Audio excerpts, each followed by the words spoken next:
सामने हो मंजिल तो रास्ते ना मोड़ना, जो भी हो मन में वह सपने मत तोड़ना। कदम कदम पर मिलेंगी मुश्किलें आपको, बस सितारे चुनने के लिए जमीन मत छोड़ना। नमस्कार दोस्तों, आज के इस अंक में मैं लेकर आया हूँ क्रियात्मक अनुसंधान यानी एक्शन रिसर्च से संबंधित 32 महत्वपूर्ण परीक्षा उपयोगी प्रश्न उत्तर। आपको मैं सलाह देता हूं कि आप इस वीडियो को लास्ट तक देख लीजिए। क्रियात्मक अनुसंधान यानी क्रियात्मक शोध से संबंधित आपके सारे डाउट्स इस वीडियो में क्लियर होने वाले हैं। चलो शुरू करते हैं आज के इस स्पेशल टॉपिक को।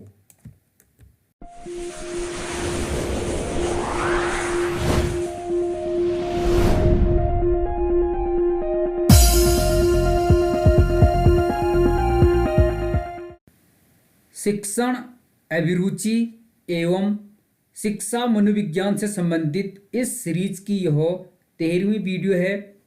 पिछले 12 वीडियो में हम कुल 262 क्वेश्चन आंसर हल कर चुके हैं। उन सभी वीडियोज का लिंक इस वीडियो के डिस्क्रिप्शन बॉक्स और कमेंट बॉक्स में पिन किया गया है। आप उनके लिंक पर क्लिक करके उन्हें वॉच कर सकते हैं। आज की वीडियो में हम कुल 32 प्रश्न हल करेंगे। सभी प्रश्न क्रियात्मक अनुसंधान यानी एक्शन रिसर्च से जुड़े हैं और यह टॉपिक यदि आप एनटीए नेट या स्लेट से संबंधित परीक्षा की तैयारी कर रहे हैं तो वहां भी आपके लिए हेल्पफुल होगा। वीडियो को लास्ट तक देख लीजिए बिना स्किप किए, काफ़ी मज़ा आपको इस वीडियो में आने वाला है। थोड़ा सा जान लेते हैं सबसे पहले क्रियात्मक अनुसंधान के बारे में। क्रियात्मक अनुसंधान शिक्षा जगत में व्यवहारिक एवं निदानात्मक अनुसंधान का एक महत्वपूर्ण पक्ष है। दैनिक जीवन में उत्पन्न शैक्षिक समस्याओं के समाधान के लिए क्रियात्मक अनुसंधान का सहारा लिया जाता है। जो शैक्षिक समस्याएं उत्पन्न हो जाती हैं उनके समाधान के लिए एक्शन रिसर्च यानी क्रियात्मक अनुसंधान का सहारा लिया जाता है।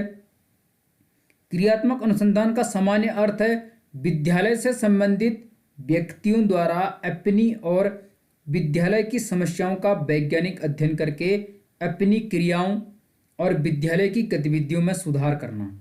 ठीक है, महत्वपूर्ण टॉपिक है, आराम से धैर्य के साथ अंत तक देख लीजिए। आज का पहला प्रश्न है, क्रियात्मक अनुसंधान उस कार्यक्रम का अंश होता है जिसका लक्ष्य विद्यमान अवस्थाओं में परिवर्तन करना है। यह कथन निम्न में से संबंधित है। एक परिभाषा है क्रियात्मक अनुसंधान या कहें क्रियात्मक शोध या कहें एक्शन रिसर्च से संबंधित कि क्रियात्मक अनुसंधान उस कार्यक्रम का अंश होता है जिसका लक्ष्य विद्यमान अवस्थाओं में परिवर्तन करना है। कई बार यहाँ पर क्रियात्मक अनुसंधान की जगह क्रियात्मक शोध भी लिखा होगा, आपको कन्फ्यूज नहीं होना है। क्रियात्मक अनुसंधान हो सकता है, क्रियात्मक शोध हो सकता है, या इसे अन्वेषण भी कह सकते हैं, खोज भी कहते हैं। 4 ऑप्शन है। थॉर्नडाइक इसका जवाब नहीं है, वुडवर्थ नहीं है, गाल्टन भी नहीं है। सही उत्तर होगा गुड एवं हॉट ने क्रियात्मक अनुसंधान यानी एक्शन रिसर्च के संबंध में यह परिभाषा दी थी। और आपको यहाँ पर मैं एक स्मार्ट तरीका या कहें कॉमन सेंस की बात बता देता हूँ। यदि एग्जाम में इस प्रकार की कोई परिभाषा आती है या इस प्रकार का कोई प्रश्न आता है और आपको आंसर नहीं आता और इस प्रकार के ऑप्शन वहाँ पर आते हैं तो आपको थोड़ा सा कॉमन सेंस यूज करना है कि जैसे चौथा नंबर का ऑप्शन है, इसमें गुड एवं हॉट लिखा है तो यहाँ पर एवं शब्द लिखा है, कई बार तथा शब्द हो सकता है। तो कई बार एग्जाम में यह होता है कि इस प्रकार का ऑप्शन उस प्रश्न का सही उत्तर हो सकता है। तो यह भी एक स्मार्ट तरीका है क्योंकि बाकी नाम यहाँ पे सिंगल हैं और यहाँ पर 2 व्यक्तियों का नाम है गुड एवं हॉट। तो कई बार होता है कि प्रश्न का उत्तर इस प्रकार का ऑप्शन हो सकता है, चांस हो सकता है। आपको थोड़ा सा एग्जाम हॉल में यदि कोई प्रश्न नहीं आता है और आप तुक्का लगाना चाहते हैं या अपना कॉमन सेंस यूज करना चाहते हैं तो ऐसा कर सकते हैं। क्योंकि तुक्का लगाने के लिए भी आपको कॉमन सेंस और स्मार्ट तरीका अपनाना आवश्यक होता है एग्जाम हॉल में कॉन्फिडेंस के साथ। अगला प्रश्न है, क्रियात्मक अनुसंधान का सूत्रपात करने का श्रेय निम्न में से है। क्रियात्मक अनुसंधान यानी एक्शन रिसर्च का सूत्रपात करने का श्रेय किसको है? अमेरिका, रूस, फ्रांस या इंग्लैंड? प्रश्न का सही उत्तर होगा ऑप्शन नंबर 1 अमेरिका, यानी यूएसए को क्रियात्मक अनुसंधान का सूत्रपात करने का श्रेय दिया जाता है। इस प्रकार इस प्रश्न का सही उत्तर होगा अमेरिका। अगला प्रश्न है, यह एक प्रसिद्ध पुस्तक है क्रियात्मक अनुसंधान से संबंधित। विद्यालय की कार्य पद्धति में सुधार करने के लिए क्रिया अनुसंधान नामक पुस्तक के लेखक हैं। एक प्रसिद्ध पुस्तक है एक्शन रिसर्च से संबंधित, विद्यालय की कार्य पद्धति में सुधार करने के लिए क्रिया अनुसंधान। सही उत्तर को क्लिक करना है। मोले इसका उत्तर नहीं है, रॉबिन्सन नहीं है, लेविन नहीं है। प्रश्न का सही उत्तर है स्टीफेन एम कोरे। इन्होंने लिखी है विद्यालय की कार्य पद्धति में सुधार करने के लिए क्रिया अनुसंधान।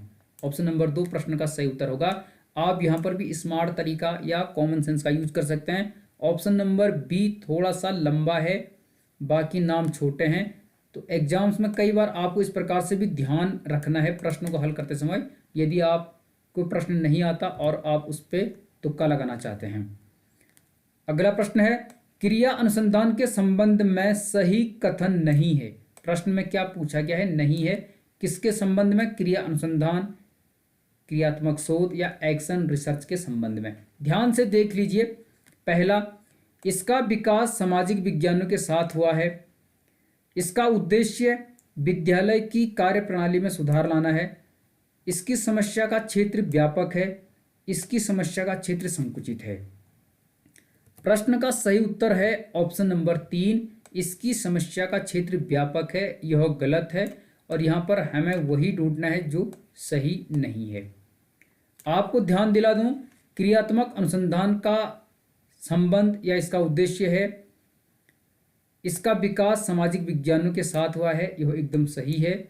इसका उद्देश्य विद्यालय की कार्यप्रणाली में सुधार लाना है, बिल्कुल सही। और इसकी समस्या का क्षेत्र व्यापक है, ये गलत है। बल्कि व्यापक किसका क्षेत्र होता है? फंडामेंटल रिसर्च का, जिसे मौलिक अनुसंधान कहते हैं। एक होता है मौलिक अनुसंधान यानी फंडामेंटल रिसर्च और एक है क्रियात्मक अनुसंधान यानी एक्शन रिसर्च। तो मौलिक अनुसंधान यानी फंडामेंटल रिसर्च का क्षेत्र व्यापक होता है, जबकि क्रियात्मक अनुसंधान अर्थात एक्शन रिसर्च का क्षेत्र होता है संकुचित।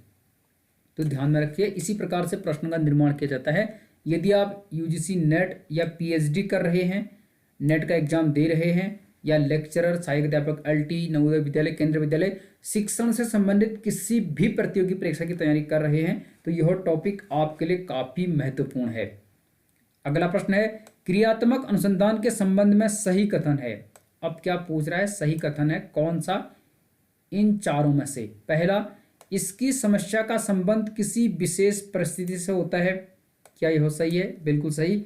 इसका संबंध किसी विशेष परिस्थिति से होता है। इस प्रकार के रिसर्च का, अनुसंधान का, इसके लिए विशेष प्रशिक्षण की आवश्यकता नहीं होती, बिल्कुल सही। क्रियात्मक अनुसंधान के लिए विशेष प्रशिक्षण की आवश्यकता नहीं होती। इसमें सामान्यीकरण का विशेष महत्व नहीं है, यह भी सही है। इस प्रकार के रिसर्च यानी अनुसंधान के लिए किसी प्रकार के सामान्यीकरण का विशेष महत्व नहीं होता है। इस प्रकार उपरोक्त सभी ऑप्शन नंबर 4 इस प्रश्न का सही उत्तर होगा, क्योंकि उपरोक्त तीनों विकल्प, तीनों कथन क्रियात्मक अनुसंधान के संबंध में सही हैं। ऑप्शन नंबर 4 प्रश्न का सही उत्तर होगा। ध्यान से देख लीजिए वीडियो को बिना स्किप किए, तभी आपको ये टॉपिक समझ में आएगा, अन्यथा थोड़ा सा कठिन है इसको समझना। अगला प्रश्न है, क्रियात्मक अनुसंधान के संबंध में कौन से कथन सही नहीं है। अब क्या पूछा गया है? नहीं है। तो एक्शन रिसर्च के संबंध में कौन सा कथन यहां पर सही नहीं है? पहला, इसमें वास्तविक समस्याओं का व्यावसायिक हल खोजा जाता है। इसमें अनुसंधान की रूपरेखा में परिवर्तन किया जा सकता है। इसके लिए विशेष प्रशिक्षण की आवश्यकता होती है। इसमें अनुसंधानकर्ता विद्यालय, शिक्षक, प्रबंधक आदि होते हैं। यदि आपने पिछले प्रश्न पर ध्यान दिया है तो आप इसके उत्तर को समझ चुके होंगे। प्रश्न का सही उत्तर है ऑप्शन नंबर 3, इसके लिए विशेष प्रशिक्षण की आवश्यकता होती है। ये गलत है। पिछले प्रश्न में हमने देखा था कि इसके लिए विशेष प्रशिक्षण की आवश्यकता नहीं है, तो यहाँ पर दिया गया है और यही इसका गलत है। बाकी इसमें वास्तविक समस्याओं का व्यावसायिक हल खोजा जाता है, यह एकदम सही है। इसमें अनुसंधान की रूपरेखा में परिवर्तन किया जा सकता, बिल्कुल सही। इसमें अनुसंधानकर्ता कौन होगा? विद्यालय हो सकता है, टीचर यानी शिक्षक हो सकता है, प्रबंधक हो सकता है, क्योंकि विद्यालय में सुधार करना एक्शन रिसर्च यानी क्रियात्मक शोध का उद्देश्य होता है। शिक्षा में सुधार करना, शैक्षणिक क्रियाओं में सुधार करना, तो इसके लिए विशेष प्रशिक्षण की आवश्यकता नहीं होती। ऑप्शन नंबर 3 इस प्रश्न का सही उत्तर होगा। इसी प्रकार से आपको अपने सारे डाउट्स, अपने सारे कंसेप्ट क्लियर करने हैं। अगला प्रश्न है, क्रियात्मक अनुसंधान के संदर्भ में कौन सा कथन सत्य है? अब क्या पूछा गया है? सत्य है। उसी प्रकार का प्रश्न है, एक्शन रिसर्च के संबंध में कौन सा कथन सत्य है? पहला, इसमें अनुसंधानकर्ता विशेषज्ञ होते हैं। इसमें अनुसंधानकर्ता का विद्यालय और उसकी समस्याओं से प्रत्यक्ष संबंध होता है। इसमें सत्यों और तथ्यों की स्थापना की जाती है। इसका उद्देश्य नए सिद्धांतों की खोज करना है। तो हमें सही कथन को क्लिक करना है कि इनमें से कौन सा सही होगा।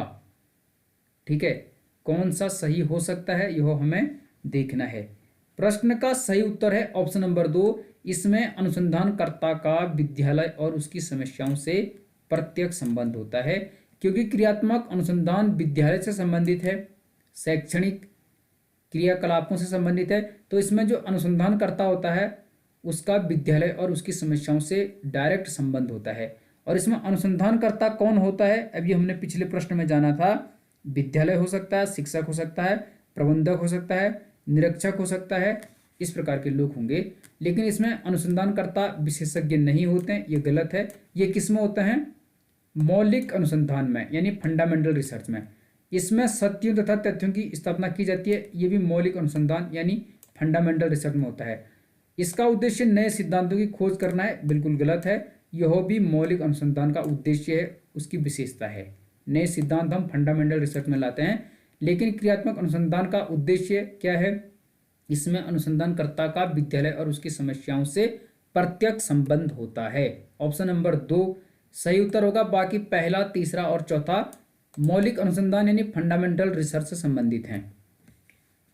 अगला प्रश्न है, एक परिभाषा है, शिक्षा में क्रिया अनुसंधान कार्यकर्ता द्वारा किया जाने वाला अनुसंधान है ताकि वे अपने कार्य में सुधार कर सकें, यह परिभाषा दी है। तो शिक्षा में क्रिया अनुसंधान या क्रियात्मक शोध कार्यकर्ता द्वारा किया जाने वाला अनुसंधान है ताकि वे अपने कार्य में सुधार कर सकें, यह परिभाषा किसने दी? कोरे, गुड, मोले या रॉबिन्सन? इस प्रश्न का सही उत्तर होगा ऑप्शन नंबर 1, कोरे। क्रियात्मक अनुसंधान यानी क्रियात्मक शोध से संबंधित यह परिभाषा दी है कोरे ने। प्रश्न का सही जवाब होगा ऑप्शन नंबर 1। आप प्रश्नों का स्क्रीनशॉट भी ले सकते हैं, नोट कर सकते हैं। लाइफ टाइम के लिए ये प्रश्न आपके काम आएंगे। शिक्षण में यदि आप अपना कैरियर बना रहे हैं तो वीडियो काफ़ी इम्पोर्टेंट है। फिर एक कथन या कहें परिभाषा है, यहाँ पर पूछा गया है, क्रिया अनुसंधान शिक्षकों, निरीक्षकों और प्रशासकों द्वारा अपने निर्णयों और कार्यों की गुणात्मक उन्नति के लिए प्रयोग किया जाने वाला अनुसंधान है, यह कथन संबंधित है। तो एक कथन है कि क्रिया अनुसंधान शिक्षकों, निरीक्षकों और प्रशासकों द्वारा अपने निर्णयों और कार्यों की गुणात्मक उन्नति के लिए प्रयोग किया जाने वाला अनुसंधान है। किस प्रकार की उन्नति? गुणात्मक। तो यह किसका है? प्रश्न का सही उत्तर को हमें बताना है। कोरे का नहीं है, मौले का यह कथन नहीं है, उपरोक्त में से कोई नहीं इसका जवाब नहीं होगा। प्रश्न का सही उत्तर है ऑप्शन नंबर 2 गुड। गुड ने यह कथन कहा था क्रियात्मक अनुसंधान से संबंधित। ध्यान से देख लीजिए, प्रश्न का सही जवाब है ऑप्शन नंबर 2 गुड। ठीक है, लास्ट तक वीडियो को देखिए ध्यानपूर्वक, टाइम निकालकर। आपके सारे डाउट्स क्लियर होंगे। आगे और महत्वपूर्ण परीक्षा उपयोगी प्रश्न इसमें सम्मिलित किए गए हैं। काफी रिसर्च के बाद यह वीडियो तैयार की गई है। फिर से एक परिभाषा है, आप एक्शन रिसर्च को समझ पाओगे इस परिभाषा से। शिक्षक के समक्ष उपस्थित होने वाली समस्याओं में से अनेक तत्काल ही समाधान चाहती हैं। मौके पर किए जाने वाले ऐसे अनुसंधान जिसका उद्देश्य तात्कालिक समस्या का समाधान होता है, शिक्षा में साधारणतः क्रिया अनुसंधान के नाम से प्रसिद्ध है। यह परिभाषा दी। कई बार यह परिभाषा पूछी जाती है। यह प्रश्न इस प्रकार से भी बन जाता है कि ऐसे अनुसंधान जिसका उद्देश्य तात्कालिक समस्या का समाधान होता है, इस प्रकार के रिसर्च को क्या कहते हैं। ऐसा भी प्रश्न कई बार बना है कि एक ऐसा शोध, ऐसा अनुसंधान या ऐसा रिसर्च जिसका उद्देश्य तात्कालिक समस्या का समाधान करना होता है, इस प्रकार के रिसर्च को, इस प्रकार के शोध को क्या कहते हैं।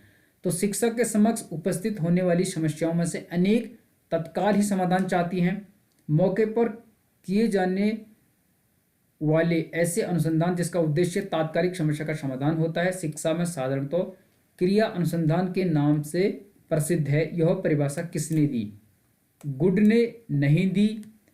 क्या इसका उत्तर मौले हो सकता है, कोने हो सकता है, या उपरोक्त सभी हो सकता है? प्रश्न का सही जवाब होगा ऑप्शन नंबर 2 मौले।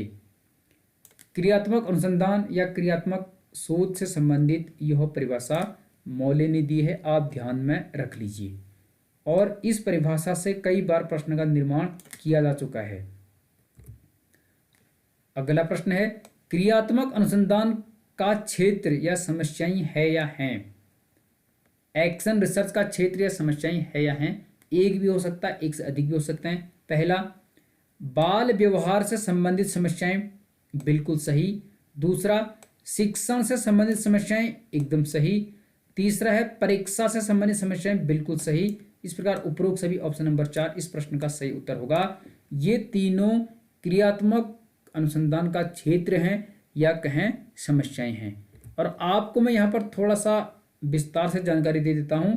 क्रियात्मक अनुसंधान के क्षेत्र या समस्याओं के अंतर्गत बाल व्यवहार से संबंधित समस्याएं क्या क्या हैं, यानी जो बाल व्यवहार है, बालकों का व्यवहार है, उससे संबंधित समस्याएं क्या क्या हो सकती हैं, आपको मैं यहाँ पर बता देता हूँ। आप ध्यान से सुन लीजिए, जो मैं बता रहा हूँ यहीं से प्रश्न का निर्माण कई बार होता है।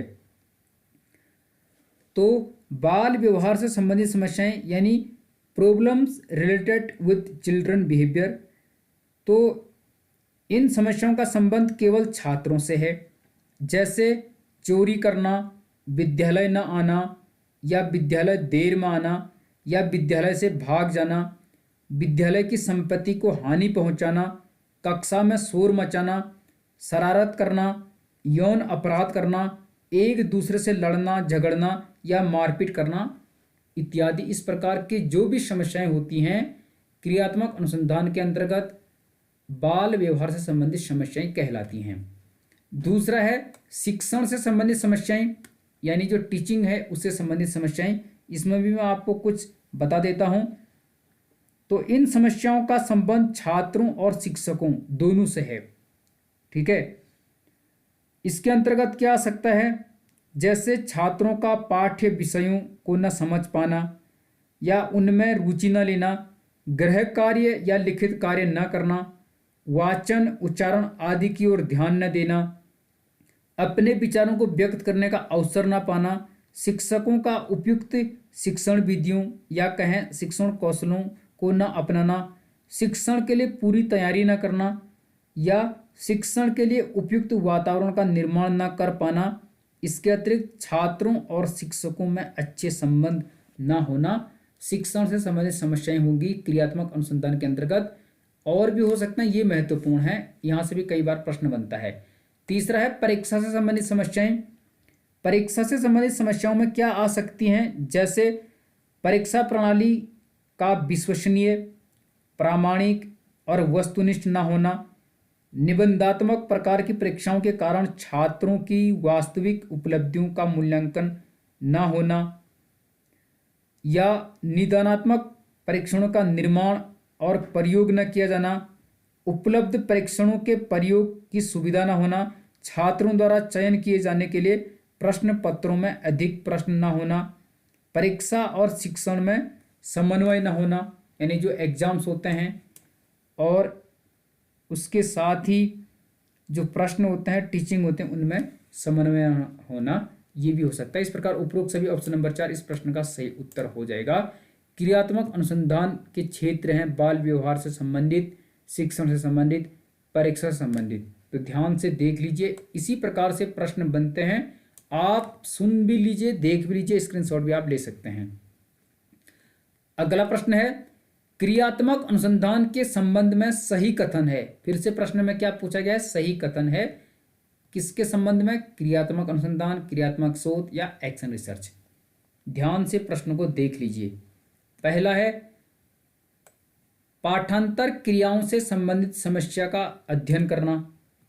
बिल्कुल सही, ये सही है। विद्यालय संगठन व प्रशासन से संबंधित समस्या का अध्ययन करना। बिल्कुल सही। उपरोक्त दोनों सत्य है, उपरोक्त दोनों कथन गलत हैं। तो ऑप्शन नंबर 3 इसका सही उत्तर होगा, क्योंकि उपरोक्त जो दो कथन दिए गए हैं यह एक्शन रिसर्च के संबंध में सही हैं। जैसे पाठांतर क्रियाओं से संबंधित समस्या का अध्ययन करना, इसमें क्या क्या आ सकता है? इसमें आएगा जैसे पाठांतर क्रियाओं के लिए पर्याप्त साधन न होना, इन क्रियाओं का विधिवत आयोजन न किया जाना, इन क्रियाओं और पाठ्यक्रम में उचित संबंध और संतुलन न होना, इन क्रियाओं को विद्यालय के लिए भार और आडंबर समझा जाना, या प्रधानाचार्य द्वारा पर्याप्त समय न दिया जाना, इन क्रियाओं के प्रति शिक्षकों का उदासीन होना, या इन क्रियाओं को छात्रों के समय का अपव्यय समझना, उत्साहित छात्रों को अपनी रुचि के अनुसार विभिन्न प्रकार की पाठांतर क्रियाओं में भाग लेने का अवसर न मिलना आदि हो सकते हैं। यानी पाठांतर से संबंधित जो भी क्रियाएं होते हैं उनसे संबंधित समस्याएं। और विद्यालय संगठन वो प्रशासन से संबंधित समस्या का अध्ययन, इसके अंतर्गत क्या क्या आ सकता है इसे भी समझ लीजिए। इसके अंतर्गत आ सकता जैसे विद्यालय में भावनात्मक एकता का अभाव होना, विद्यालय स्तर का उन्नयन करने में असफल होना, विद्यालय के कक्षों का स्वच्छ और हवादार न होना, कक्षा में स्थान और फर्नीचर का अभाव होना, शिक्षण, परीक्षाओं और पाठांतर क्रियाओं में उचित समन्वय न होना, कला, विज्ञान, भूगोल, इतिहास, गणित आदि के शिक्षण के लिए पर्याप्त और उपयुक्त उपकरणों का अभाव होना, जैसे पुस्तकालय है, वाचनालय है, प्रयोगशाला है, इस प्रकार की उत्तम व्यवस्था का न होना, शिक्षकों में पारस्परिक सहयोग और सहानुभूति की भावना का अभाव होना, छात्रों का अनुशासनहीन होना, या जैसे छात्र संघ और अध्यापकों के कार्यों पर नियंत्रण न होना। तो ये विद्यालय संगठन वो प्रशासन से संबंधित समस्या का अध्ययन माना जाएगा क्रियात्मक अनुसंधान या क्रियात्मक शोध के अंतर्गत। ध्यान से सुन लीजिए, इसी प्रकार से प्रश्नों का निर्माण किया जाता है। आपके सारे डाउट्स इस टॉपिक से पूरे हो जाएंगे। अगला प्रश्न है, क्रिया अनुसंधान का उद्देश्य निम्न में से है या है? क्रिया अनुसंधान या क्रियात्मक अनुसंधान या क्रियात्मक शोध का उद्देश्य निम्न में से है या है? ध्यान से देख लीजिए। पहला, स्कूल के वास्तविक वातावरण में शिक्षा के सिद्धांतों का परीक्षण करना। बिल्कुल सही। क्रियात्मक अनुसंधान के माध्यम से स्कूल के वास्तविक वातावरण में शिक्षा के सिद्धांतों का परीक्षण किया जा सकता है। विद्यालय के संगठन व व्यवस्था में परिवर्तन करके सुधार करना। बिल्कुल सही। इसके माध्यम से आप विद्यालय के संगठन व व्यवस्था में परिवर्तन करके सुधार कर सकते हो। विद्यालय में जो भी कमियां हैं, जो भी त्रुटियां हैं, उनमें सुधार किया जा सकता है इस रिसर्च के माध्यम से। अगला है, विद्यालय की कार्य पद्धति में प्रजातंत्रात्मक मूल्यों को अधिकतम स्थान देना। बिल्कुल सही। क्रियात्मक अनुसंधान के माध्यम से आप विद्यालय की जो कार्य पद्धति है उसमें प्रजातंत्रात्मक, जिसे हम लोकतंत्रात्मक कहते हैं, इस प्रकार के मूल्यों को अधिकतम स्थान दे सकते हो। तो ऑप्शन नंबर 4 उपरोक्त सभी इस प्रश्न का सही उत्तर होगा, क्योंकि उपरोक्त तीनों क्रियात्मक अनुसंधान के उद्देश्य हैं। ध्यान से देख लीजिए, सारे डाउट्स पूरे होंगे इस प्रकार के प्रश्नों को हल करने से। और यह टॉपिक ऐसा है अंडरस्टैंडिंग बेस का, यह आपको समझना ही पड़ेगा, रटना नहीं पड़ेगा। जब आप इसे समझ पाओगे तभी आप इसके प्रश्नों को सही कर पाओगे। अगला प्रश्न है, क्रिया अनुसंधान का उद्देश्य निम्न में से नहीं है। अब क्या पूछ रहा है? नहीं है। क्रियात्मक अनुसंधान या क्रिया अनुसंधान का उद्देश्य निम्न में से नहीं है। कौन सा नहीं है, यह हमें ढूंढना है। पहला, विद्यालय की दैनिक समस्याओं का अध्ययन और समाधान करके उसकी प्रगति में योगदान देना, एकदम सही। यह क्रियात्मक अनुसंधान का उद्देश्य है कि इसके माध्यम से आप विद्यालय की दैनिक समस्याओं का अध्ययन कर सकते हैं और उनका समाधान करके उसकी प्रगति में योगदान दे सकते हैं। दूसरा, विद्यालय के छात्रों, शिक्षकों आदि को उनके दोषों से अवगत कराकर उनकी उन्नति को संभव बनाना। क्रियात्मक अनुसंधान यानी एक्शन रिसर्च के माध्यम से आप विद्यालय के छात्रों, छात्राओं, शिक्षकों आदि को उनके दोषों से अवगत कराकर उनकी उन्नति को संभव बना सकते हैं। उसमें छात्र आ सकते हैं, शिक्षक आ सकते हैं, प्रबंधक आ सकता है, प्रधानाचार्य आ सकता है, निरीक्षक आ सकता है, अन्य लोग आ सकते हैं। ठीक है। तीसरा है, विद्यालय के प्रधानाचार्य, प्रबंधक, निरीक्षक और अध्यापकों को अपने कर्तव्यों व उत्तरदायित्वों के प्रति निष्क्रिय करना। ये गलत है। यहाँ पर निष्क्रिय नहीं होगा बल्कि जागरूक होगा, सक्रिय होगा। यही इसका क्या हो जाएगा? गलत। तो क्रियात्मक अनुसंधान क्या करता है? विद्यालय के प्रधानाचार्य, प्रबंधक, निरीक्षक और अध्यापकों को अपने कर्तव्यों यानी अपने ड्यूटीज, अपने उत्तरदायित्वों यानी अपनी रिस्पॉन्सिबिलिटीज के प्रति जागरूक करता है, सक्रिय करता है, ना कि निष्क्रिय। तो ये गलत है। और चौथा है, विद्यालय के पाठ्यक्रम का वास्तविक परिस्थितियों में अध्ययन करके उसकी स्थानीय आवश्यकताओं के अनुकूल बनाना। बिल्कुल सही, यह ऑप्शन भी एकदम सही होगा।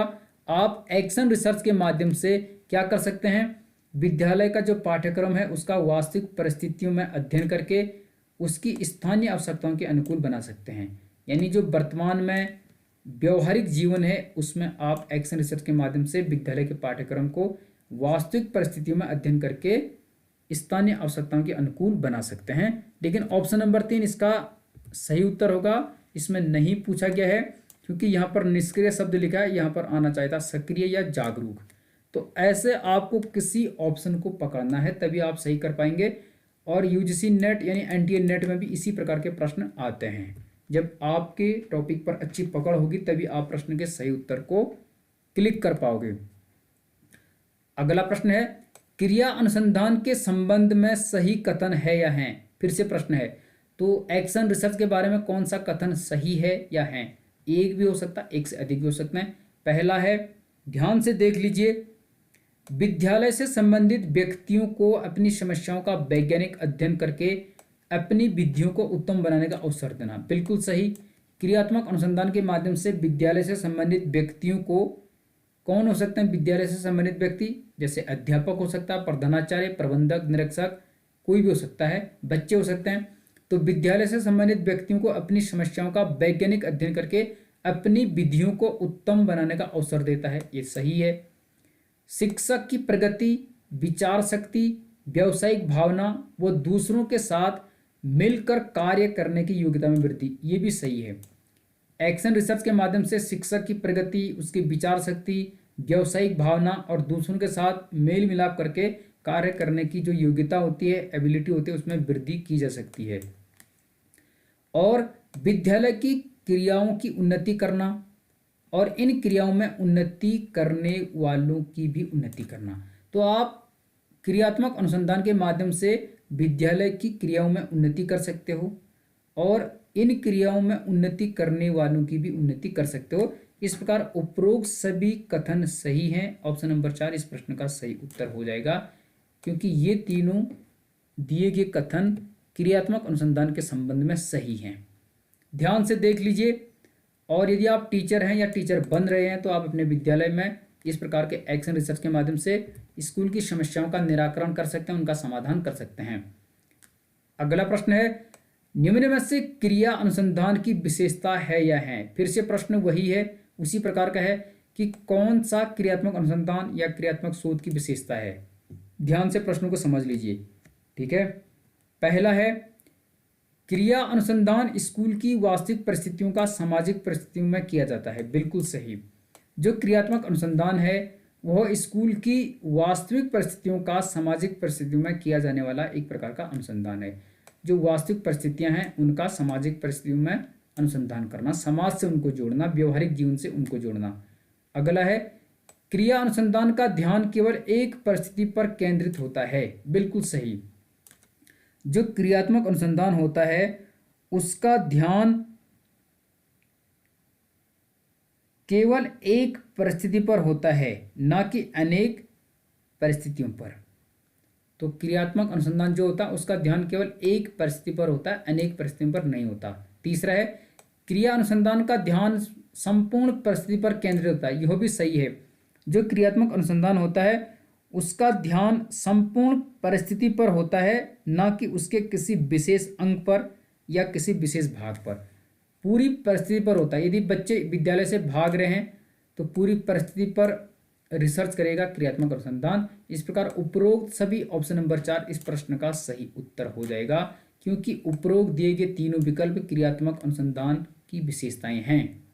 आपको इस टॉपिक को समझने के लिए ध्यान से वीडियो को देखना होगा, प्रत्येक लाइन प्रत्येक शब्द को समझना होगा, तभी आपकी इस टॉपिक पर पकड़ बन सकती है।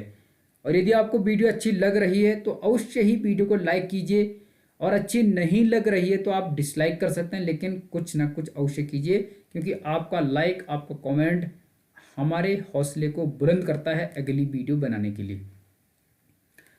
अगला प्रश्न है, निम्न में से कौन क्रियात्मक अनुसंधान की विशेषता नहीं है। फिर से क्या पूछा गया, नहीं है। किसकी विशेषता? क्रियात्मक अनुसंधान, क्रियात्मक शोध या एक्शन रिसर्च। ध्यान से प्रश्न को देख लीजिए। पहला, यह अन्य परिस्थितियों के संबंध में किसी प्रकार का सामान्यकरण स्थापित नहीं करता। तो यह तो एकदम सही है, हमने पहले भी इसे समझा था, ठीक है।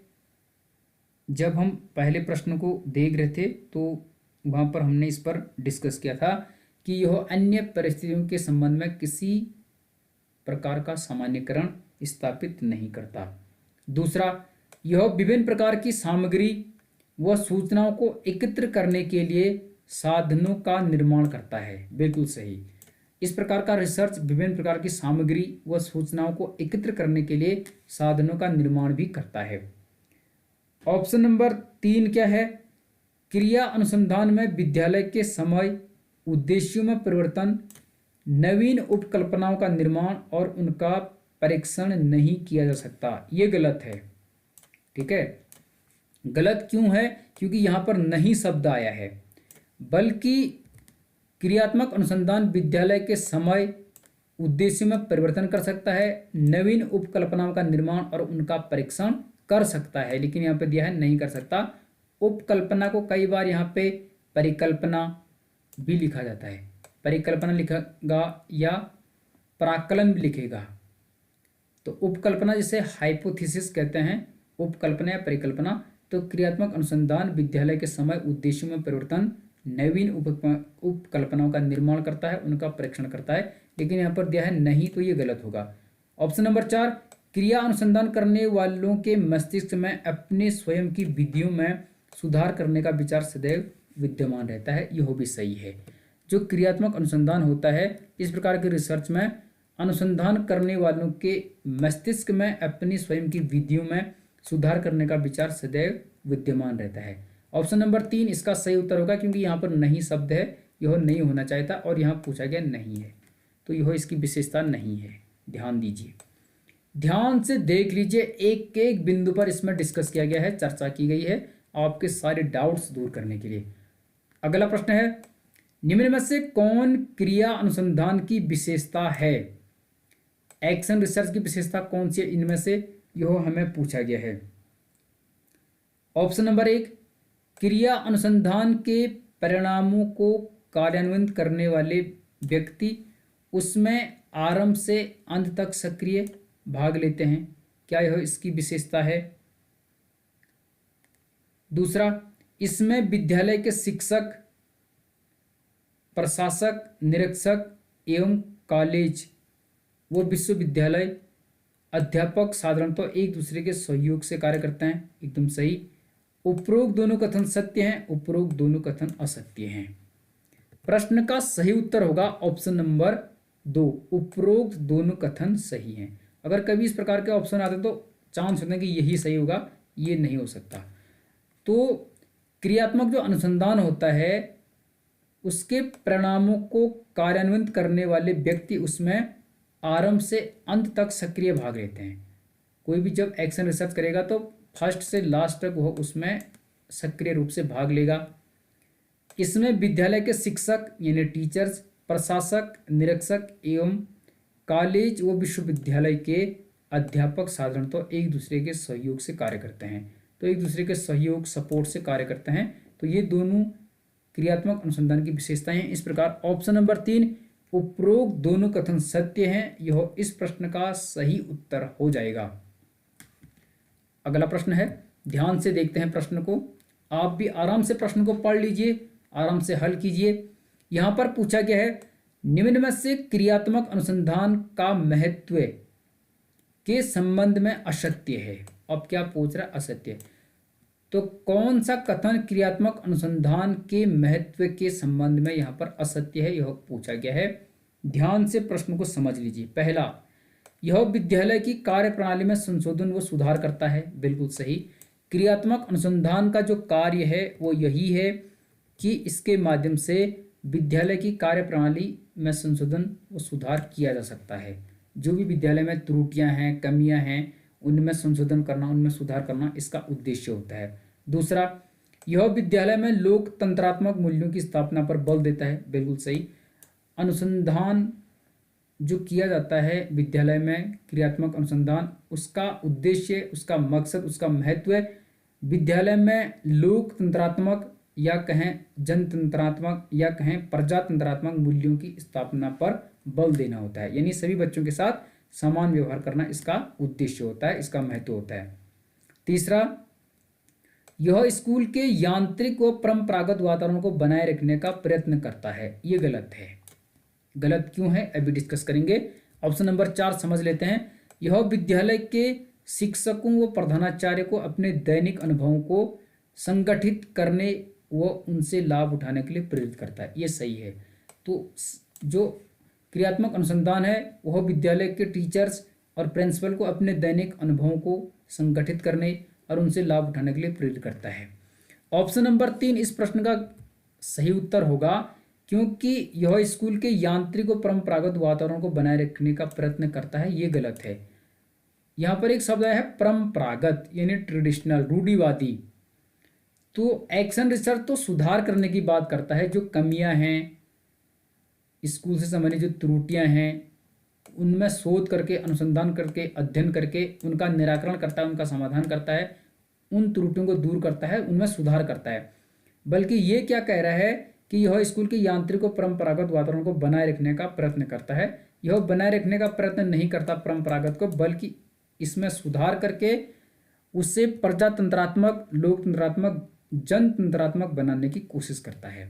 तो ऑप्शन नंबर 3 प्रश्न का सही उत्तर हो जाएगा। ध्यान से देख लीजिए।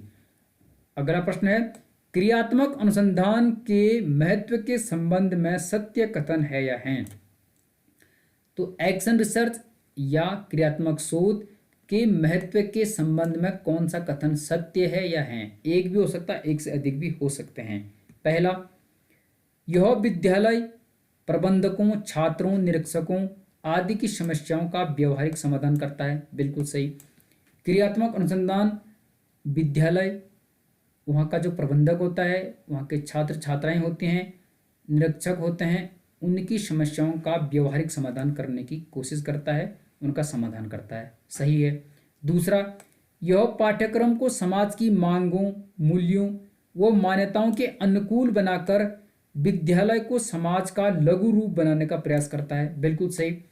जो क्रियात्मक अनुसंधान है, क्रियात्मक शोध है या कहें एक्शन रिसर्च है, यह पाठ्यक्रम यानी कंटेंट को, करिकुलम को, सिलेबस को समाज की मांगों यानी जो समाज की नीड्स है, समाज की वैल्यू हैं यानी मूल्य हैं, मान्यताएं हैं, उनके अनुकूल बनाकर समाज को यानी विद्यालय को समाज का लघु रूप बनाने का प्रयास करता है। विद्यालय को एक प्रकार से लघु समाज बनाने का कार्य करता है, सही होगा। तीसरा, यह छात्रों का सर्वांगीण उन्नति करने के लिए स्कूल की क्रियाओं का प्रभावपूर्ण विधि आयोजन करता है, यह भी सही है।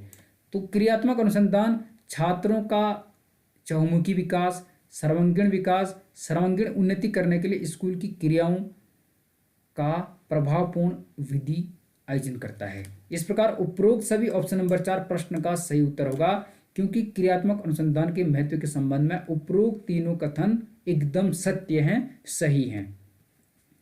आपको नेगेटिव पॉइंट को पकड़ना है। इसमें देखो सभी जो बिंदु थे, सभी जो कथन थे वो सत्य थे, सकारात्मक थे और विद्यालय हित में थे, यानी पॉजिटिव थे। तो आपको एग्जाम हॉल में ध्यान से विकल्प को समझना है और उसमें जो नकारात्मकता है, नेगेटिविटी है, उसे पकड़ना है और वही उसका सही उत्तर होगा। अगला प्रश्न है, क्रियात्मक शोध के संबंध में कौन सा कथन सत्य है या है? जो क्रियात्मक शोध या कहें क्रियात्मक अनुसंधान, इसके संबंध में कौन सा कथन सत्य है या है, यह हमें बताना है। ध्यान से देख लेते हैं। पहला, यह वैज्ञानिक आविष्कारों के कारण उत्पन्न होने वाली नई परिस्थितियों का सामना करने में सहायता देता है, बिल्कुल सही। एक्शन रिसर्च वैज्ञानिक आविष्कारों के कारण उत्पन्न होने वाली नई परिस्थितियों का सामना करने में सहायता देता है।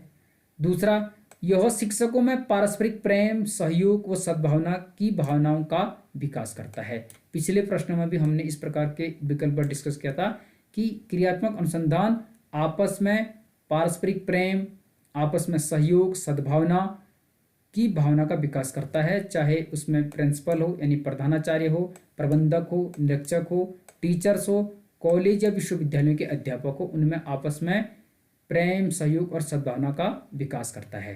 तीसरा, यह शिक्षकों, प्रधानाचार्यों, प्रबंधकों, प्रशासकों आदि को वैज्ञानिक व वस्तुनिष्ठ विधियों को अपनाने के लिए प्रोत्साहित करके मूल्यांकन में परिवर्तन व सुधार करता है, बिल्कुल सही। यह भी सत्य है कि क्रियात्मक अनुसंधान टीचर्स, प्रिंसिपल या जो प्रबंधक होता है, प्रशासक होता है अर्थात एडमिनिस्ट्रेटर होता है आदि को वैज्ञानिक व वस्तुनिष्ठ विधियों को अपनाने के लिए प्रोत्साहित करता है, मोटिवेट करता है, प्रेरित करता है और मूल्यांकन में परिवर्तन व सुधार करता है। इस प्रकार उपरोक्त सभी कथन सत्य हैं। ऑप्शन नंबर 4 इस प्रश्न का सही जवाब होगा, क्योंकि दिए गए उपरोक्त तीनों कथन क्रियात्मक शोध के संबंध में बिल्कुल सत्य हैं। मुझे लगता है आप समझ रहे होंगे, और यदि आप इस टॉपिक को समझ जाते हैं तो एनटीए नेट या जिसे हम यूजीसी नेट भी कहते हैं, उस परीक्षा को यदि आप देते हैं या रिसर्च करते हैं, पीएचडी करते हैं, तो वहाँ भी ये प्रश्न आपके लिए काफ़ी महत्वपूर्ण होंगे। अगला प्रश्न है, निम्न में से कौन क्रिया अनुसंधान का गुण नहीं है? अब यहाँ पर क्या पूछा गया? गुण। आज हम इसके गुण, दोष, महत्व, परिभाषा, अच्छाइयाँ, बुराइयाँ सब पढ़ रहे हैं, यानी सारे टॉपिक को कवर कर रहे हैं। तो कौन क्रिया अनुसंधान का गुण नहीं है, यह यहाँ पर पूछा गया है। पहला, क्रिया अनुसंधान में श्रेष्ठता व उत्तम गुण का अभाव होता है। दूसरा, इसमें सिद्धांत की अपेक्षा प्रयोग पर अधिक बल दिया जाता है। इसमें किया जाने वाला प्रयोग वास्तविक परिवर्तन पर आधारित होता है। यह अनुसंधान निर्णय व कार्य करने में केंद्रीकरण की प्रवृत्ति का अंत करता है। ध्यान से समझ लीजिए, चारों ऑप्शन कठिन हैं। जब आपकी पकड़ बन जाएगी तभी आप इसे सही कर पाओगे, ठीक है, अदरवाइज ये आपको काफ़ी दिक्कत कर सकता है। तो इसका सही उत्तर है ऑप्शन नंबर 1, क्रिया अनुसंधान में श्रेष्ठता व उत्तम गुणों का अभाव होता है। ये गलत है और यहीं पर हमें पूछा गया है यह इसका गुण नहीं है, तो यह इसका गुण नहीं है बल्कि ये इसका क्या है? दोष है, ठीक है, ये इसका दोष है, क्योंकि क्रियात्मक अनुसंधान में श्रेष्ठता और उत्तम गुण का अभाव होता है, क्योंकि शिक्षक, निरीक्षक आदि को अनुसंधान करने का कोई अनुभव या प्रशिक्षण नहीं होता। जो टीचर होता है, प्रबंधक होता है, प्रशासक होता है, प्रधानाचार्य होता है, उन्हें आवश्यक नहीं है कि अनुसंधान करने का वास्तविक अनुभव होगा, इसलिए यह क्रियात्मक अनुसंधान का शोध नहीं है, क्योंकि क्रियात्मक अनुसंधान में श्रेष्ठता व उत्तम गुण का अभाव होता है। दूसरा इसका गुण है, यानी इसमें सिद्धांत की अपेक्षा प्रयोग पर अधिक बल दिया जाता है। इन शब्दों को समझ लीजिए। तो कई बार प्रश्न ऐसा भी बन जाता है कि किस अनुसंधान में या किस शोध में, किस रिसर्च में सिद्धांत की अपेक्षा प्रयोग पर अधिक बल दिया जाता है, प्रयोग पर, प्रैक्टिकल पर। तो यह कौन सा रिसर्च होगा? क्रियात्मक अनुसंधान या क्रियात्मक शोध या एक्शन रिसर्च। और सिद्धांत पर किस में अधिक बल दिया जाता है? थ्योरी पर, मौलिक अनुसंधान में, फंडामेंटल रिसर्च में। तो इसमें सिद्धांत की अपेक्षा प्रयोग पर अधिक बल दिया जाता है। इस प्रकार का रिसर्च क्या कहलाता है? क्रियात्मक अनुसंधान या क्रियात्मक शोध या एक्शन रिसर्च। तीसरा है, इसमें किया जाने वाला प्रयोग वास्तविक परिवर्तन पर आधारित होता है। बिल्कुल सही। अनुसंधान जो शिक्षा में किया जाता है, अर्थात क्रियात्मक अनुसंधान जो किया जाता है, उसमें किया जाने वाला प्रयोग वास्तविक परिवर्तन पर आधारित होता है। यह भी सत्य है। ऑप्शन नंबर 4 में क्या है? यह अनुसंधान निर्णय व कार्य करने में केंद्रीकरण की प्रवृत्ति का अंत करता है। यानी जो सेंट्रलाइजेशन होता है, केंद्रीकरण होता है, उसका अंत करता है, बल्कि यह विकेंद्रीकरण करता है, डिसेंट्रलाइजेशन करता है अनुसंधान निर्णय व कार्य करने में। ठीक है, तो केंद्रीकरण का अंत करता है। यह भी सत्य होगा। लेकिन क्रिया अनुसंधान में श्रेष्ठता व उत्तम गुणों का अभाव होता है। ऑप्शन नंबर 1 यह गलत है। अभाव होता है इसमें, यह इसका दोष है, गुण नहीं है। क्योंकि शिक्षक, प्रशासक, प्रधानाचार्य या प्रबंधक, इनमें एक्शन रिसर्च यानी अनुसंधान करने का अनुभव नहीं होता। अगला प्रश्न है, क्रियात्मक अनुसंधान के संबंध में गलत कथन को पहचानिए। अब हमें यहाँ पर गलत, असत्य कथन को पहचानना है क्रियात्मक अनुसंधान के संबंध में। सही उत्तर बताना है। पहला, क्रिया अनुसंधान करने वाला व्यक्ति समस्या का समाधान करके अनिवार्य रूप से अपनी उन्नति करता है। बिल्कुल सही। जो व्यक्ति क्रियात्मक अनुसंधान करेगा तो इस प्रकार का व्यक्ति समस्या का समाधान करके अनिवार्य रूप से अपनी उन्नति करता है। कोई समस्या होगी, उस समस्या का समाधान करेगा तो अनुसंधान करने वाला व्यक्ति उससे अपनी उन्नति करेगा। यह सत्य है। दूसरा, इसमें सत्यों व तथ्यों पर बल दिया जाता है, अतः अध्ययन की जाने वाली परिस्थिति में वास्तविकता के अनुसार निरंतर परिवर्तन होता है। यह भी सत्य है। क्रियात्मक अनुसंधान में सत्यों व तथ्यों पर बल दिया जाता है और अध्ययन की जाने वाली परिस्थिति में वास्तविकता के अनुसार निरंतर परिवर्तन होता है। ठीक है। यह अनुसंधान शिक्षक के व्यवहार व शिक्षण में परिवर्तन करने से पूर्व उसके विचार व दृष्टिकोण में परिवर्तन नहीं करता। यह गलत है। गलत क्यों है अभी मैं आपको बताता हूं। गलत होने का कारण क्या है, पहले चौथे नंबर के ऑप्शन को समझ लेते हैं। यह शोध शिक्षक को समस्याओं के ऐसे समाधानों से अवगत कराता है जिनको वह सरलता से समझकर प्रयोग कर सकता है। यह भी सत्य है। तो क्रियात्मक अनुसंधान शिक्षक को समस्याओं के ऐसे समाधानों से अवगत कराता है जिनको वह सरलता से समझकर प्रयोग कर सकता है। तो 1, 2 और 4 सत्य हैं, लेकिन ऑप्शन नंबर 3 गलत है। गलत इसलिए है क्योंकि यह अनुसंधान शिक्षक के व्यवहार व शिक्षण में परिवर्तन करने से पूर्व उसके विचार व दृष्टिकोण में परिवर्तन नहीं करता। यह गलत है। यहाँ पर नहीं शब्द आया है इसलिए गलत है, बल्कि होना क्या चाहिए था, यह अनुसंधान शिक्षक के व्यवहार यानी टीचर के बिहेवियर व टीचिंग यानी शिक्षण में परिवर्तन करने से पूर्व उसके विचार व दृष्टिकोण में परिवर्तन करता है।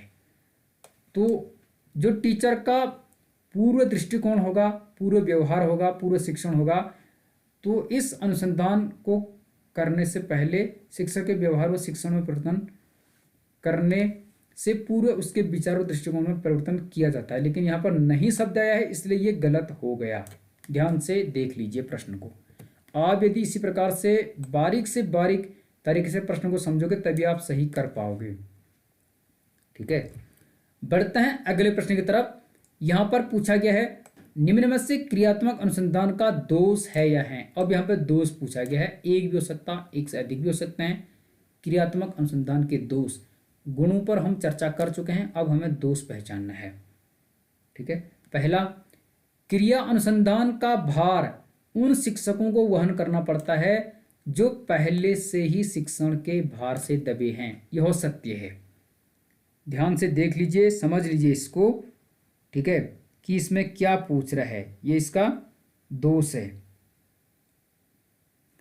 तो क्रिया अनुसंधान का भार उन शिक्षकों को वहन करना पड़ता है जो पहले से ही शिक्षण के भार से दबे हैं। परिणाम स्वरूप वे अपना पूर्ण ध्यान ना तो अनुसंधान के प्रति दे पाते हैं और ना शिक्षण के प्रति।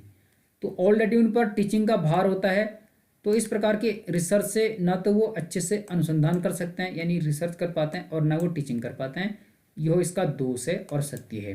दूसरा, इस अनुसंधान का आधार एक विशेष विद्यालय की एक विशेष परिस्थिति में एक विशेष समस्या होती है, यह भी सत्य है। जो एक्शन रिसर्च होता है, ध्यान से समझ लीजिए, यहाँ पर एक्शन रिसर्च का आधार एक विशेष विद्यालय यानी एक विद्यालय की एक विशेष परिस्थिति में एक विशेष समस्या होती है। ठीक है, कोई रिसर्च करता होगा, अनुसंधान कर रहा होगा क्रियात्मक अनुसंधान से संबंधित किसी विद्यालय में, तो एक विशेष विद्यालय में एक विशेष परिस्थिति में एक विशेष समस्या होगी, तो यह इसका एक दोष है। और ये क्यों है ये मैं आपको बता देता हूँ। ऐसा क्यों हो जाता है? क्योंकि इस समस्या का हल खोजने वाला शिक्षक दूसरे विद्यालय में जाने के बाद वहाँ उसका प्रयोग नहीं कर सकता, क्योंकि हर विद्यालय की लगभग अपनी समस्या होती हैं। किसी की भौतिक समस्या होती है, किसी की छात्र संबंधी समस्या होती है। हर विद्यालय की लगभग समस्याएं अपनी अपनी अपने हिसाब से होती हैं।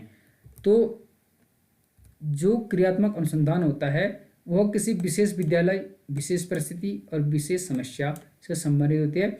एक विद्यालय में यदि आप रिसर्च करोगे तो उस रिसर्च को आप दूसरे विद्यालय में अप्लाई नहीं कर सकते या दूसरे को उसका फायदा नहीं मिलेगा। बशर्ते थोड़ा सा मिल सकता है लेकिन उतना अच्छा नहीं मिलेगा। यह भी इसकी एक कमी है, यानी एक बुराई है, एक अवगुण है, दोष है।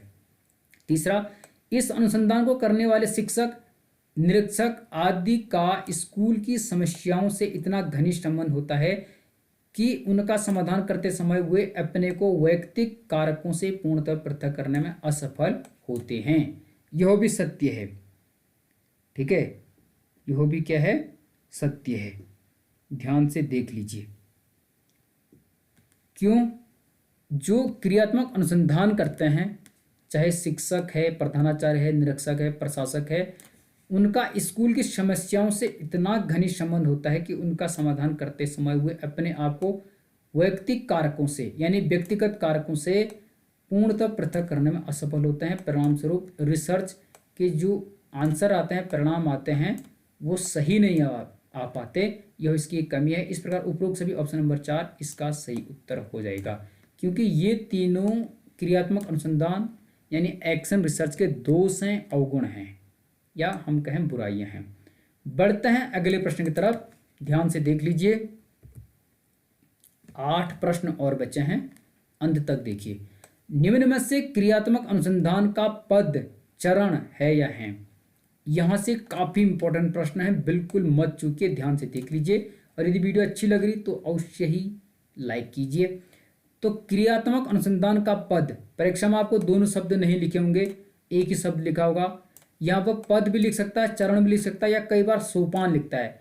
तो पद लिखा हो सकता है, चरण लिखा हो सकता है, सोपान लिखा हो सकता है। ध्यान से समझ लीजिए।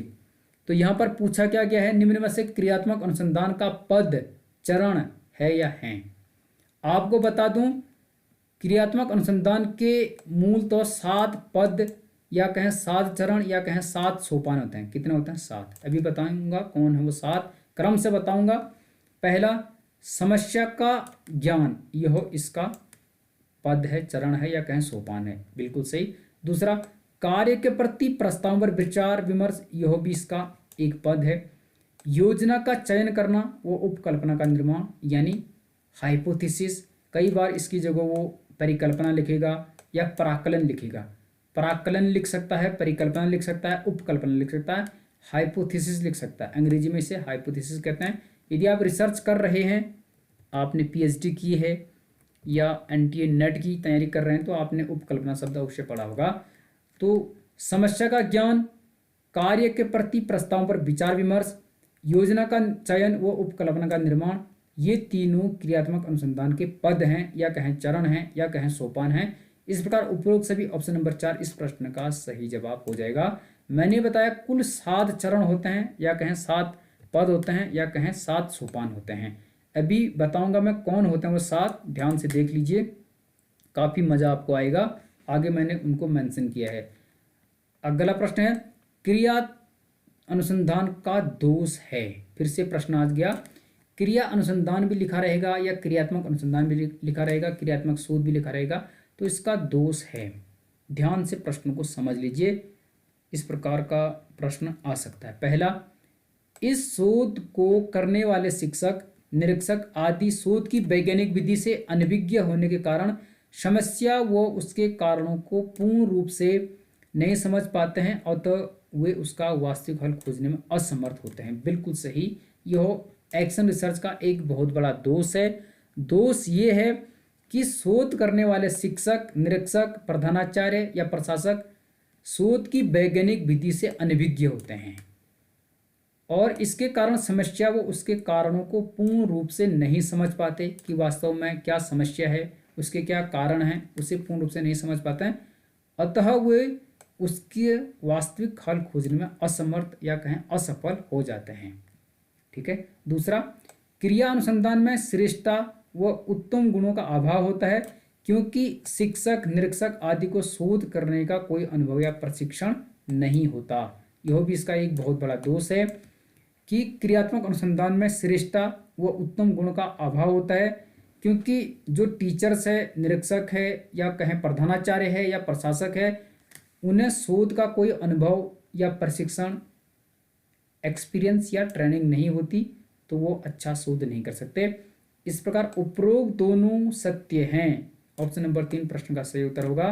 केवल पहला कथन सत्य है, ये तो गलत होगा। तो यदि कभी इस प्रकार के ऑप्शन बने होते हैं तो संभावना होती है कि ये वाला ऑप्शन सही होगा। एंटी नेट में भी कई बार इसी प्रकार के ऑप्शन बने होते हैं। मैंने पूरे चैप्टर को अच्छे से स्टडी करके, रिसर्च करके इस वीडियो को तैयार किया है, ध्यान से देख लीजिए, हमेशा आपके काम यह टॉपिक आएगा। वीडियो बशर्ते लंबी हो रही है लेकिन आपके सारे डाउट्स इसमें क्लियर हो रहे हैं। अगला प्रश्न है, निम्न में से कौन क्रिया अनुसंधान के पद के संबंध में गलत है? ध्यान से देख लीजिए प्रश्न को।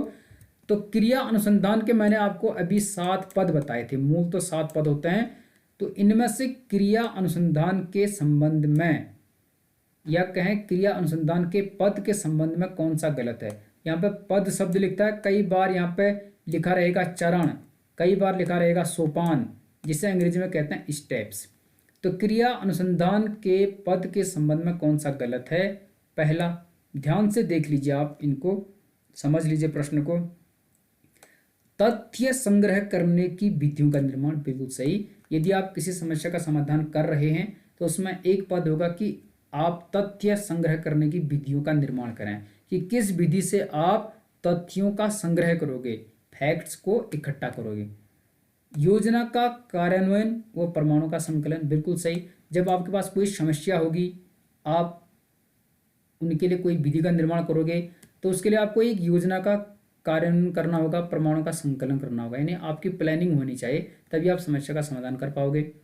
दूसरों को परिणामों की सूचना न देना, यह गलत है। क्यों गलत है, अभी बताता हूं। ऑप्शन नंबर 4, तथ्यों पर आधारित निष्कर्ष, यह भी सत्य है। यदि आपने पूरा रिसर्च कर लिया, किसी समस्या पर आपने शोध किया, अनुसंधान किया, रिसर्च किया, तो आप तथ्यों पर आधारित निष्कर्ष निकालोगे, यानी कंक्लूजन निकालोगे। लेकिन दूसरों को परिणामों की सूचना न देना, यह गलत है, बल्कि यह क्रियात्मक अनुसंधान के जो 7 सोपान होते हैं, 7 पद होते हैं, 7 चरण होते हैं, ये 7वां नंबर का होता है। लेकिन उस 7वें नंबर का जो चरण होगा उसमें नहीं शब्द नहीं होगा, यानी दूसरों को परिणामों की सूचना ना देना, ये नहीं होगा, नहीं होगा, बल्कि क्या होगा, दूसरों को परिणामों की सूचना देना, ये 7वां चरण और अंतिम चरण यही होता है। तो जब आप कोई शोध करते हो, जैसा आप पीएचडी करते हो, शोध करते हो या रिसर्च पेपर लिखते हो, कोई अनुसंधान करते हो, तो अंत में आप क्या करते हो, जो भी रिजल्ट निकले, जो भी परिणाम निकले, उनकी सूचना दूसरों को देते हो। जैसे शैक्षिक उपलब्धि से संबंधित कोई पत्रिका होती है तो आप उसमें उसे छापते हो। आपने कई बार देखा भी होगा कि जब आपकी रिसर्च पूरी हो जाती है तो क्रिया अनुसंधान की योजना और परिणामों का शिक्षा संबंधी पत्रिकाओं में प्रकाशन किया जाता है, ताकि वो यूज में आए और उसके अनुसार योजना बने, नीति निर्माण हो। इस प्रकार से आप इसे समझ सकते हैं। अगला प्रश्न है, निम्न में से क्रिया अनुसंधान का पहला सोपान है। बहुत इंपॉर्टेंट प्रश्न है। मैंने कहा था कुल 7 सोपान होते हैं, या कई बार इसे पद लिखा रहेगा, कई बार इसे चरण लिखा रहेगा, अंग्रेजी में इसे स्टेप कहेंगे। तो निम्न में से क्रिया अनुसंधान या क्रियात्मक शोध, क्रियात्मक अनुसंधान, एक्शन रिसर्च का पहला सोपान कौन सा है, पहला स्टेप कौन सा है? तथ्य संग्रह करने की विधियों का निर्माण करना। बिल्कुल गलत, ये पहला नहीं, बशर्ते यह चरण है इसका, लेकिन ये पहला नहीं है। योजना का चयन व उपकल्पना का निर्माण, ये भी चरण है लेकिन पहला नहीं है। योजना का कार्यान्वयन व प्रमाणों का संकलन, ये भी इसका चरण है लेकिन पहला नहीं है। पहला चरण होता है समस्या का ज्ञान। सबसे पहले आपके पास कोई समस्या होगी, कोई प्रॉब्लम होगी, तभी तो आप रिसर्च करोगे। यदि कोई बच्चा स्कूल से भाग रहा है, कोई बच्चा स्कूल लेट आ रहा है, किसी बच्चे के समझ में कुछ नहीं आ रहा, तो एक समस्या होगी। तो पहले आपको समस्या का ज्ञान होना चाहिए, पहले आपके पास कोई समस्या होनी चाहिए, तभी आप तथ्यों का संग्रह भी करोगे, विधियों का निर्माण करोगे, तभी आप योजना बनाओगे, उपकल्पना का निर्माण करोगे, योजना का कार्यान्वयन करोगे, प्रमाणों का संकलन करोगे। लेकिन सबसे पहले आपके पास क्या होना चाहिए? कोई समस्या होनी चाहिए, कोई प्रॉब्लम होनी चाहिए। तो क्रियात्मक अनुसंधान का पहला सोपान, पहला चरण या कहें पहला पद कौन सा है? समस्या का ज्ञान। ध्यान से देख लीजिए, इसी प्रकार के प्रश्न कई बार पूछे जाते हैं। इसे अंग्रेजी में कहेंगे फर्स्ट स्टेप, ठीक है, यानी नॉलेज ऑफ प्रॉब्लम। अब मैंने आपको बताया था 7 चरण होते हैं, 7 स्टेप होते हैं, 7 सोपान होते हैं या 7 पद होते हैं। यहाँ पर हैं वो क्रिया अनुसंधान के सोपान, पद या चरण। मैंने तीनों शब्दों को यहाँ पर लिखा है। क्रिया अनुसंधान लिखा है, यहाँ पर क्रियात्मक हो सकता है, ध्यान दीजिए। पहला होता है समस्या का ज्ञान। सबसे पहले आपके पास समस्या होगी। उसके बाद दूसरा कार्य के प्रति प्रस्तावों पर विचार विमर्श। तीसरा योजना का चयन व उपकल्पना का निर्माण, यानी हाइपोथेसिस, जिसे परिकल्पना या प्राकलन कहते हैं, उसका निर्माण करोगे। चौथा तथ्य संग्रह करने की विधियों का निर्माण, तब आप तथ्यों को संग्रह करने के लिए विधियों का निर्माण करोगे, किस मेथड से आप तथ्यों को संग्रह करोगे। पांचवा योजना का कार्यान्वयन व प्रमाणों का संकलन। छठा है तथ्यों पर आधारित निष्कर्ष। और सातवां और आखिरी है दूसरों को परिणामों की सूचना देना। तो जब आपकी रिसर्च पूरी हो जाती है तो आप हो सकता किसी एजुकेशनल पत्रिका में अपने शोध को प्रकाशित कर सकते हैं, लिख सकते हैं या दूसरों को दे सकते हैं। तो ये 7 सोपान होते हैं क्रियात्मक अनुसंधान के, और इसी के आधार पर क्रियात्मक अनुसंधान होते हैं। कई बार इनको क्रम से सम्मिलित करने के लिए भी दिया जाता है। ध्यान से आप समझ लीजिए, समस्या का ज्ञान सबसे पहला होगा और सबसे आखिरी होगा दूसरों को परिणामों की सूचना देना। उससे पहला होगा तथ्यों पर आधारित निष्कर्ष। तो ध्यान से देख लीजिए, स्क्रीनशॉट आप इसका ले सकते हैं, ठीक है, अच्छे से समझ लीजिए। और ये बहुत महत्वपूर्ण है, एंडरसन ने किया था इनका जो वर्गीकरण है या कहें विभाजन है। आखिरी के प्रश्न की तरफ बढ़ रहे हैं। यहां पर पूछा गया है निम्न में से क्रियात्मक अनुसंधान का अंतिम सोपान पद या चरण है। यदि आपने अभी वो 7 सोपान अच्छे से पढ़े तो जवाब दीजिए, आप समझ चुके होंगे। तो अंतिम सोपान, सोपान कह सकते हैं, पद कह सकते हैं, चरण कह सकते हैं, कौन सा है? एग्जाम में एक ही शब्द मिलेगा आपको, इनमें से तीनों नहीं मिलेंगे। तो क्रियात्मक अनुसंधान का अंतिम सोपान कौन सा है? दूसरों को परिणामों की सूचना, तथ्यों पर आधारित निष्कर्ष, योजना का कार्यान्वयन व प्रमाणों का संकलन, तथ्य संग्रह करने की विधियों का निर्माण। बताइए, यदि आपने वो सातों के साथ अभी पढ़े हैं तो आप समझ चुके होंगे कि कौन सा है करके। मुझे लगता है आप अच्छे से समझ पा रहे होंगे। पहला वाला सही उत्तर हो जाएगा, दूसरों को परिणामों की सूचना देना। ये आखिरी स्टेप होता है, आखिरी चरण, आखिरी पद, आखिरी सोपान होता है। छठे नंबर का होता है तथ्यों पर आधारित निष्कर्ष। पांचवें पर होता है योजना का कार्यान्वयन व प्रमाणों का संकलन।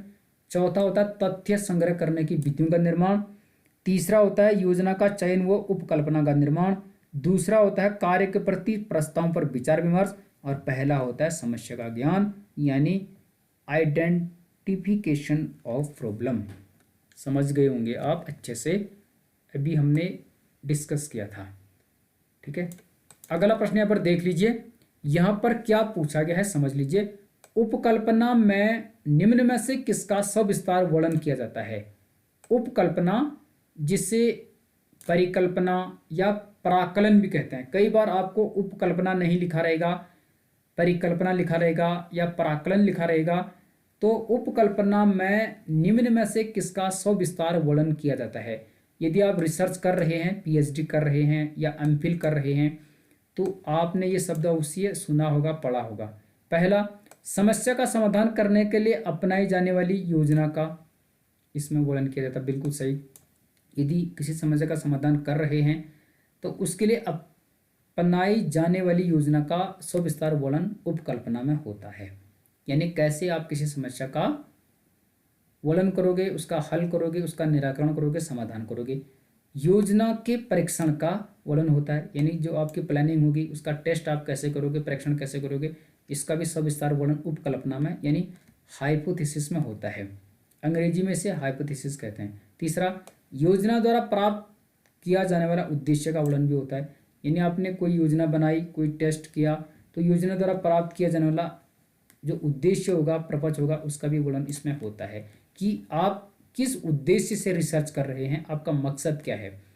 तो उपरोक्त सभी, ऑप्शन नंबर 4 इसका सही उत्तर होगा, क्योंकि उपरोक्त जो 3 हैं इनका सविस्तार वर्णन किया जाता है किसी उपकल्पना, किसी परिकल्पना, किसी प्राकलन या कहें किसी हाइपोथेसिस के अंतर्गत। मुझे लगता है प्रश्न की भाषा, उसकी शब्दावली को समझकर आप सही उत्तर को आसानी से क्रैक कर पा रहे होंगे। आखिरी के 2 प्रश्न बचे हैं, ध्यान से देख लीजिए। यहाँ पर पूछा गया है, क्रियात्मक अनुसंधान के द्वारा निम्न में से किस समस्या का अध्ययन किया जा सकता है। महत्वपूर्ण प्रश्न है। तो क्रियात्मक अनुसंधान यानी एक्शन रिसर्च के माध्यम से निम्न में से किस समस्या का अध्ययन किया जा सकता है।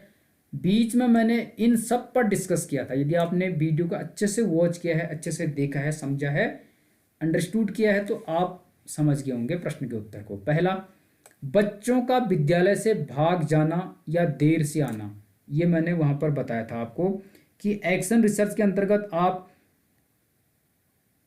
बच्चों का विद्यालय से भाग जाना, देर से आना या लड़ाई करना, झगड़ा करना, विद्यालय में संपत्ति को हानि पहुंचाना, इसका अध्ययन कर सकते हो। यह किसके अंतर्गत आएगा, बाल व्यवहार से संबंधित समस्याओं के अंतर्गत। दूसरा, छात्र छात्राओं द्वारा गृह कार्य या लिखित कार्य न करना, तो इसका भी आप समाधान कर सकते हो शोध करके कि यदि छात्र छात्राएं गृह कार्य नहीं कर रहे हैं, लिखित कार्य नहीं कर रहे हैं, तो क्यों नहीं कर रहे हैं, आप उसका क्रियात्मक अनुसंधान के माध्यम से शोध कर सकते हैं। और यह किसके अंतर्गत आएगा, शिक्षण से संबंधित समस्याएं यानी प्रॉब्लम्स रिगार्डिंग टीचिंग। तीसरा, परीक्षा प्रणाली का विश्वसनीय, प्रामाणिक व वस्तुनिष्ठ न होना, इसका भी आप अध्ययन कर सकते हैं। और यह किसके अंतर्गत आएगा, परीक्षा से संबंधित समस्याएं यानी प्रॉब्लम्स रिलेटेड विद एग्जामिनेशन। तो परीक्षा प्रणाली का विश्वसनीय, प्रामाणिक और वस्तुनिष्ठ न होना, इस पर भी आप रिसर्च कर सकते हो क्रियात्मक अनुसंधान के अंतर्गत। तो उपरोक्त सभी, ऑप्शन नंबर 4 इस प्रश्न का सही उत्तर होगा, क्योंकि उपरोक्त दिए गए तीनों समस्याओं का अध्ययन आप क्रियात्मक अनुसंधान के अंतर्गत कर सकते हो। आज का आखिरी प्रश्न ये रहा आपकी स्क्रीन पर। यहां पर पूछा गया है, क्रियात्मक अनुसंधान से अध्ययन किया जा सकता है, यानी एक्शन रिसर्च से किसका अध्ययन किया जा सकता है। इनमें से पहला, पाठांतर क्रियाओं के लिए पर्याप्त साधन न होना, इसका भी हमने डिस्कस किया था अच्छे से।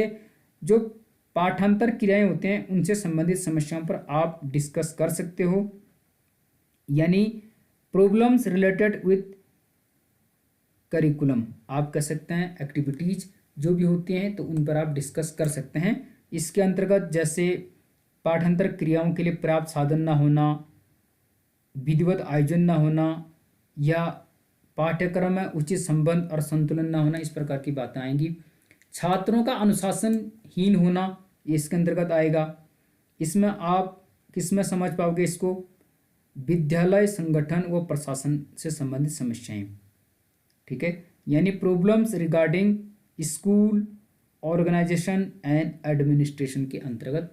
तो छात्र अनुशासनहीन हैं, क्यों हैं, इस पर आप क्रियात्मक अनुसंधान के माध्यम से रिसर्च कर सकते हैं और परिणामों पर पहुंच सकते हैं। तीसरा, पुस्तकालय, वाचनालय व प्रयोगशाला की उत्तम व्यवस्था न होना, तो यह भी इसी के अंतर्गत आएगा। किसके अंतर्गत, विद्यालय संगठन व प्रशासन से संबंधित समस्याओं के अंतर्गत। तो पुस्तकालय है यानी लाइब्रेरी है, वाचनालय है, प्रयोगशाला की उत्तम व्यवस्था ना होना, क्यों नहीं है, क्या कारण है कि प्रयोगशाला नहीं है, क्या कारण है कि वाचनालय नहीं है विद्यालय में, क्या कारण है कि अच्छी पुस्तकालय यानी लाइब्रेरी नहीं है।